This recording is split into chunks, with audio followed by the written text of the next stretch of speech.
"5:40 in the morning, a one-room apartment in Shinjuku, and the first thing you do isn't eat breakfast, you step on a scale. Your agency already has a target number, and if it moved half a kilo overnight, someone asks why before your coffee's even cold. By tonight, you'll have run on 4 hours of sleep and under 1,000 calories and walked a runway in front of people who will never learn your name. The question isn't whether a body can survive that math for a season, it's what quietly gets taken from you to keep paying it. The morning starts before the sun does. Most Tokyo agencies want their models at a casting by 9, which means hair and makeup by 7:30, which means you're on the train by 6:45, and the train is where breakfast happens, if it happens at all. An onigiri, a boiled egg. Something you can finish in 4 bites while holding a rail with your free hand. There's no sit-down meal in this schedule. There's barely time to feel like a person before you have to become a clothes hanger for the next 8 hours.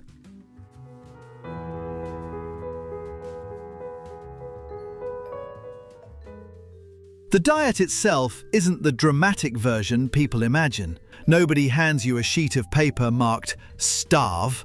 What actually happens is smaller and colder than that.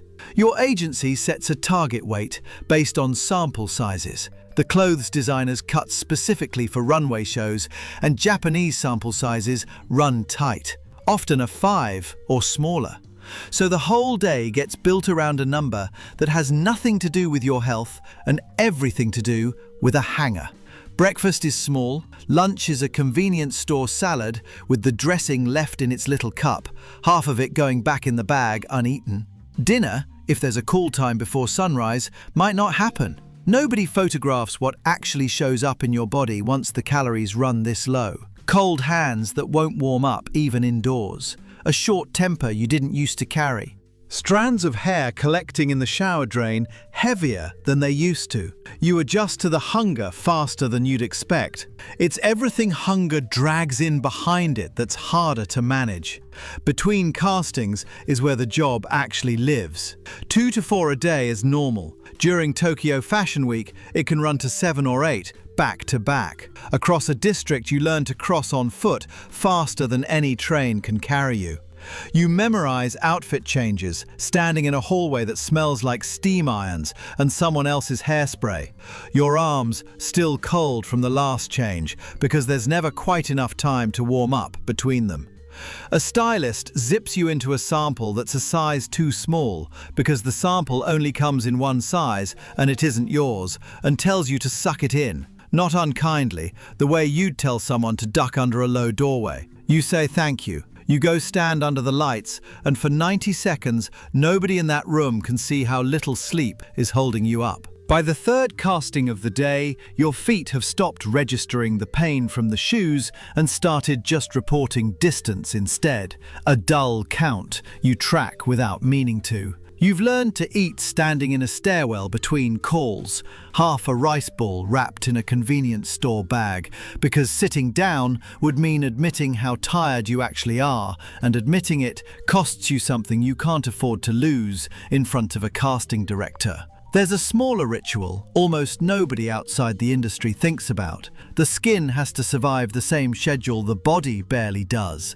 A 5-minute routine done half asleep on the train's reflection in a phone screen, sheet masks between castings in the back of a car, concealer over the shadows under your eyes that no amount of concealer actually fixes by hour 12.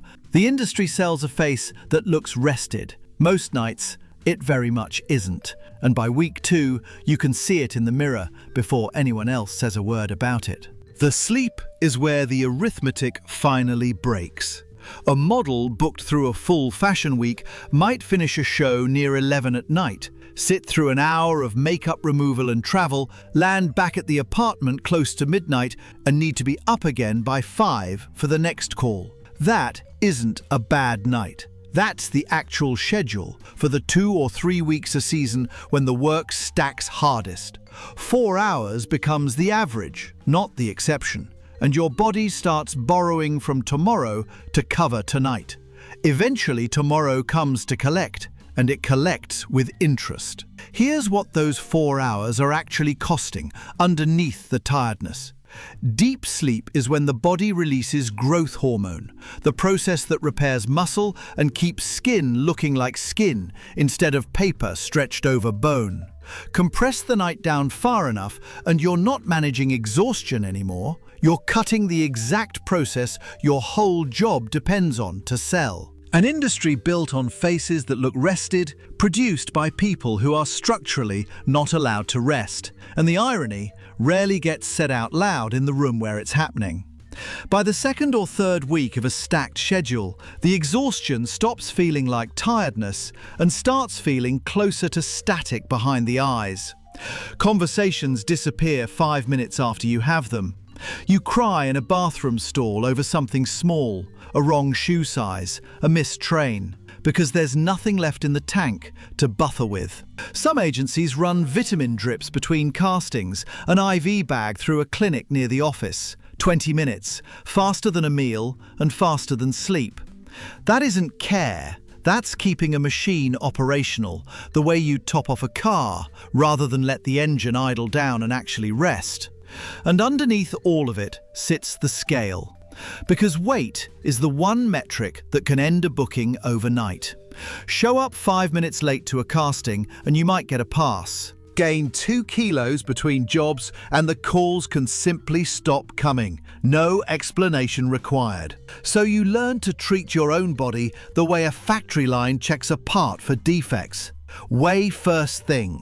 Before water, before anything that could add grams you'd have to explain to someone holding a clipboard. What breaks people is rarely one brutal week. It's the accumulation nobody's tracking out loud. Missed periods that go unmentioned because everyone around you assumes it's normal.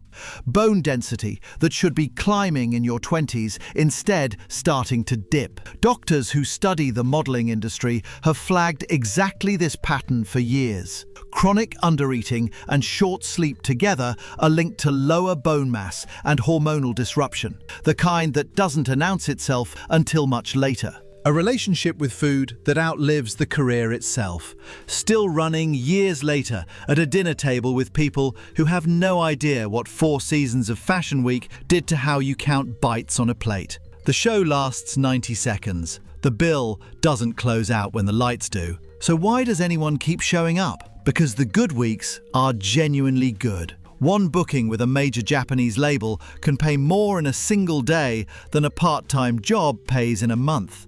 There's a real rush to being the one girl chosen out of 30 who all wanted the same slot. And for the ones who make it past the brutal first 2 years, the schedule does loosen. Established models get more say in what they book, more room for an actual dinner, more nights that last longer than 4 hours. The punishing version of this life is mostly a toll paid at the entrance, not a life sentence. And that distinction disappears every time the whole industry gets flattened into one glamorous highlight reel. What actually surprised people who've worked inside Japanese agencies for years isn't the diet, and it isn't the hours. The surprising part is who enforces the extremes, and it's rarely a designer standing over a scale with a clipboard. Most of that pressure comes from smaller, mid-tier agencies competing hard for a shrinking pool of major bookings, and they push it onto newer models, because newer models have the least power to say no. The recognizable names, the ones whose faces you'd actually place, are usually the ones who've earned enough leverage to protect their own sleep and their own plate. The 4-hour-a-night version of this job isn't the finished product of the industry. She's the newest girl in the building, carrying a cost so someone further up the ladder never has to. That's the part that doesn't make it into the glossy interviews about good genetics and I never really diet. Some of that answer is true. Some of it is the polished line you give a camera when the honest one is that you haven't eaten a full dinner in 9 days and would rather not say so on record. The industry has started unevenly to respond. A handful of major agencies now build recovery days into Fashion Week calendars and run health check-ins during peak season. Since 2017, France has required a doctor's certificate confirming a healthy weight before any model can work a French runway. And international shows that book Japanese models have felt that pressure trickle back through the agencies here, even without a matching law on Japanese soil yet. Japan's own fashion industry has been slower to move, still leaning on the same tight size charts it's used for decades, the ones built around a national ideal of hosomi, being thin in the delicate, almost breakable sense, rather than any medical standard. It depends entirely on which agency signs you. It's not something you can count on walking through the door. None of this means the job is a trap with no way out of it. It means the version that runs on 4 hours of sleep and thin convenience store meals is a specific, survivable, usually temporary phase. One some models skip entirely and others live inside for years longer than they should. Because walking away can feel like giving up on the one thing you've wanted since you were 14. The body adapts to almost anything you ask of it.